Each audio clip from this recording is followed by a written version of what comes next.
All right, family, you already know what time it is. Get your drink, pull up.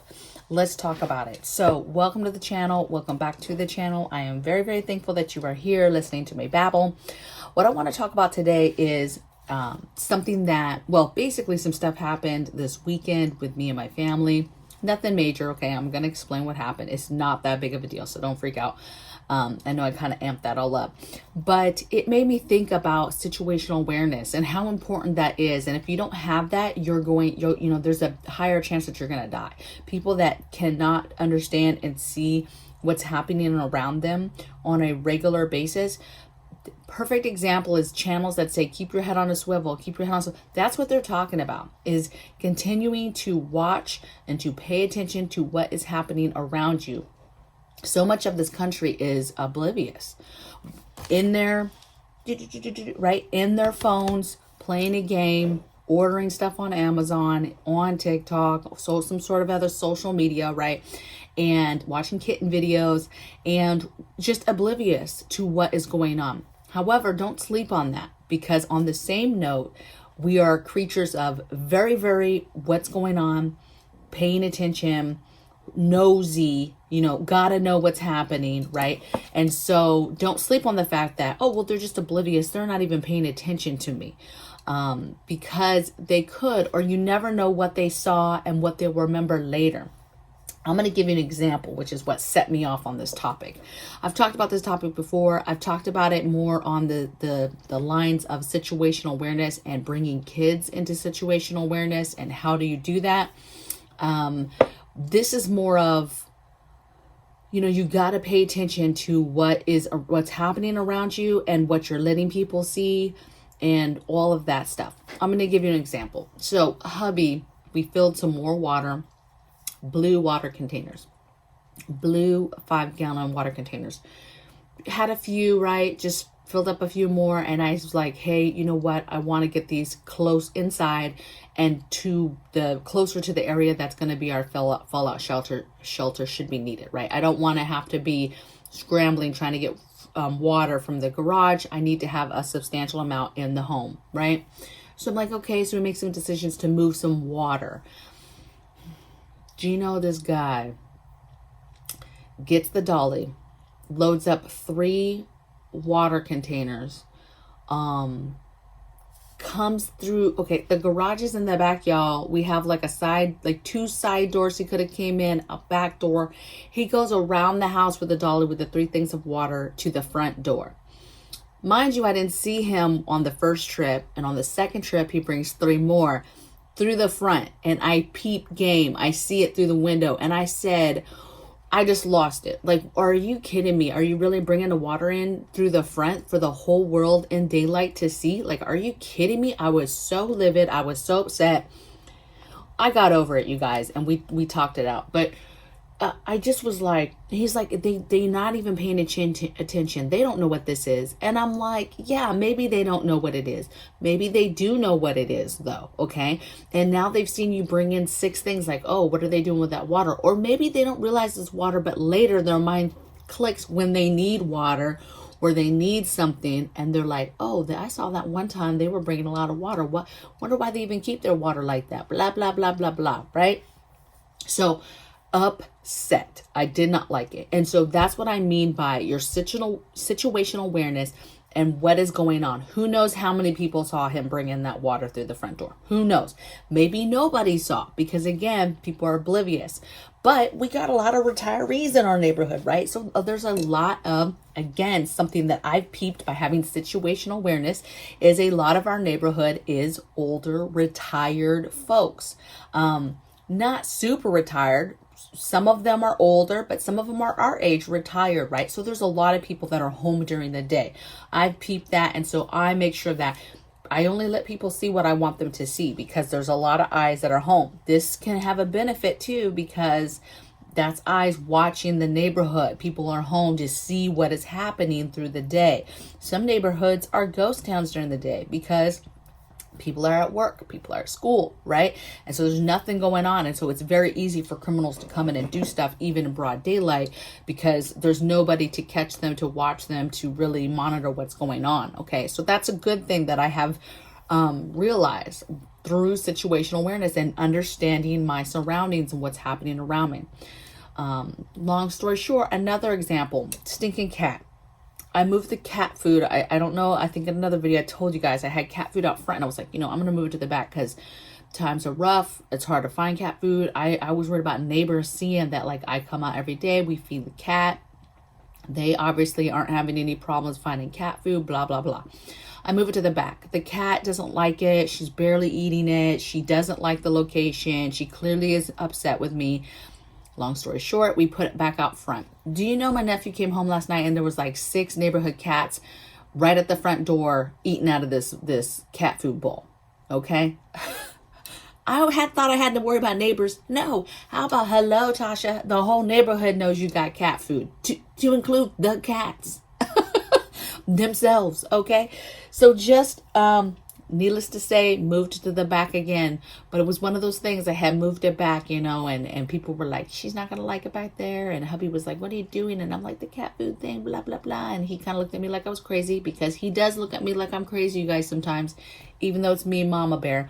And we are on board with 99% of the things. But there's that 1% time where he looks at me like, what? You're worried about people stealing cat food, right?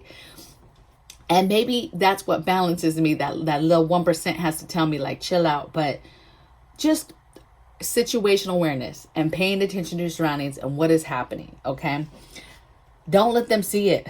That's the number one thing, is do not let people see stuff. Only let people see what you want them to see. Okay. That means pulling in the back or on the side, whatever you have to do to offload groceries and food and water. Or a garage. Maybe that's pulling to a detached garage and taking it out little by little in laundry baskets, or finding other creative ways to bring it in the home, right? In backpacks and bags, stuff that they can't see. Yeah, maybe they're like, okay, they clearly went somewhere. They always go somewhere, and then they bring in these bags. At least it's a bag. I mean, yes, it makes them wonder if they're paying attention what's in these bags, but at least they're not physically making a connection that there's food and water in there. Okay. Food, water. Think about your preps. What can they see? What's in your garages that they can see? Your fuels that are out. You keep fuel outside in cages, and so it can aerate. Can they see your fuel? Any kind of wood piles, buckets, pet food. Not so much my scenario, but let's say the garage is open and you have pet food available, or you keep your pet food outside visible in a big bin, or whatever the case may be. Okay. How about, what do you let them see in regards to your garden and your, and I'm going to talk about that, your garden and chickens and things like that. And what do you let neighbors see? Okay. Talks about creatively unloading stuff that you're getting. Creatively, not even creatively, but thinking about stuff that gets delivered to your home. Do boxes clearly state what they are? A lot of stuff comes in the product box and says right on it what it is. That delivery man that delivers all the time faithfully to you, is he paying attention to the type of things that you're getting? Maybe he can't. Maybe all the boxes are discreet. He can't tell what you get.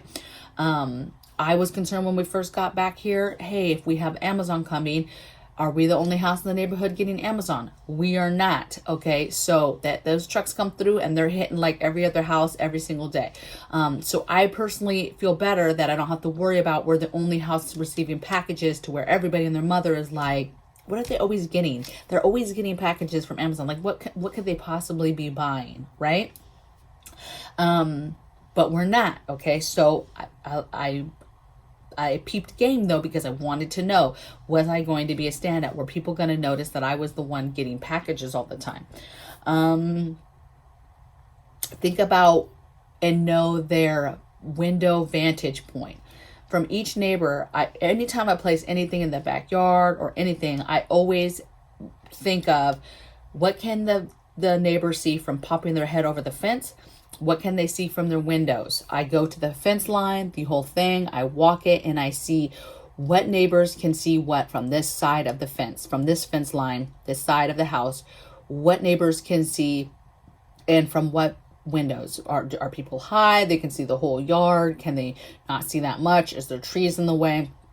What can they see? What can they see if they just pop their head over the fence and look, or they purposely cut a bush and they're on a ladder and they can look in the backyard and see? What can they see from if they were doing that? And I do that from every fence line, and thinking about all neighbors from all four sides. We've had to get creative, but there's ways that you can do that. And maybe it becomes how many neighbors can see stuff. Okay, maybe one neighbor has advantage. If yes, they walked up to their fence and popped their head, they might be able to figure out what's going on. But the other three, let's say for example, can't see anything. Okay. Think about fences. Fences are very important. Think about barriers. Something as simple as, okay, in front of the front door, is there a way for you to just put up a nice lattice thing to just grow a plant? You don't look suspicious. You look like you're putting up a nice lattice wall that you're going to grow some nice flowers on, and it blocks your door. So then maybe you're not home, you went to the grocery store, whatever, and you have a package delivered. It's not easily seen from the road. They literally would have to walk all the way up to the door to check if you have a package, and then take it. Now, can they hide? Is this a hiding barrier as well? Yes, but there's a lot of thieves that they just look for the easy stuff, okay? Or they follow trucks around and they look for that stuff. But again, we have a lot of eyes that are awake and open and watching. That's all they're doing, is watching in our neighborhood. And so it would be difficult for somebody to just come in and not be identified. Not to mention cameras, lights, all this stuff, people, that's happening. So fences, barriers, think of pretty barriers. Another thing outside, when I talk about let them see you, right? So we have a garden, and part of my concern is, okay, food's going to be an issue. People had to deal with this back in the day of people hopping fences and just boldly stealing food, right? If they saw you had a garden, you were growing food, they were stealing that. And so the idea that you're hiding stuff in plain sight, that you're gardening, but you have so many flowers and so many plants that unless somebody's a gardener and grows food themselves, they don't necessarily just see, oh, that's a garden, right? Also, the neighbors see us outside all the time doing basic yard work, okay? We make sure we stay outside a lot. We let them see mowing the grass in the backyard, in the front yard, trimming. They see us taking out tools all the time and doing different things like trimming trees, trimming bushes, making the planter boxes for flowers.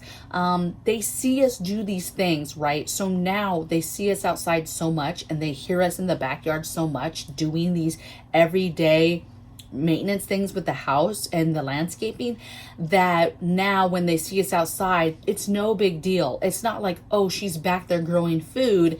It's just like, yeah, they already know those two are outside. They're very active doing stuff outdoors, and we see them, we let them see us do so many things that there's never oh, what are they doing? No, they know that we're doing yard maintenance, that we're cleaning up stuff or planting flowers. We're doing different things, and then necessarily don't think that we have a bunch of food back there. And then, like I said, planting it in a way where you come back there and it doesn't just look like, oh, they have all this food. It just looks like we like to garden in general, right? We like trees, bushes, plants, flowers, that type of thing, okay? Security, and with security, just making sure that you have all the things, the cameras, the lights, those things matter. Your locks, being vigilant with your locks, making it a habit to lock. We probably ask each other 3 or 4 times if double checking each other that the locks are locked, that windows are shut, that they're locked, that doors are locked, gates are locked. I mean, we are like crazy in this house about security and fortification, and double, triple checking that things are locked up tight before we go to bed, so that there is no, there's a huge peace of mind knowing that everything is locked up and there's not any kind of mistakes, like something's accidentally been left unlocked, okay? So situational awareness, just overall, maybe I freaked out too much about the water, maybe the cat food situation was a little too much, but it was too much knowing that there was 5 cats out there, feeding last night off this bowl as soon as I put it out there. I mean, I hadn't moved the food maybe 30 minutes, before he was coming home talking about, there's all these cats out here, TT. I was like, oh my goodness. So needless to say, it's in the back. She's going to have to get used to it. Needless to say, my hubby now knows how I feel about bringing things in the front door that's coming from the garage when we have all these side doors and other doors we could have went through. You know, I'm big and he's big on it too. So that's why it was kind of odd to me that he was just like, you know, I don't know, I just being in the water, you know, just whatever. Okay. Think about what's going on around you. It literally could save your life, understanding and seeing what's happening around you, paying attention to your neighbors. What are they doing? I'm not saying be nosy and be paying attention. Like, are they bringing them food? Are they bringing them water? No, I'm just saying pay attention security wise, what's happening in your neighborhood, you know, normal neighborhood watch stuff, you know, what cars are coming in, what cars are normal cars, and what cars are not. Okay. We have so many people like out on the porch, just chilling in our neighborhood. You know, I wouldn't be surprised if somebody is already like taking down license plates and I mean, there's just a lot of people awake. Okay. And paying attention in our neighborhood, which I like. So, I guess I will leave you guys with that. I guess maybe this was just a venting video, but let me know your thoughts. Let me know things that you're doing to increase your situational awareness, to bolster your fortification security, to just paying attention. Maybe it's a story that you want to share, like me, an example of something happening. But let's share with each other and let's help each other out. And I will see you guys tomorrow in the next video. Take care. Bye.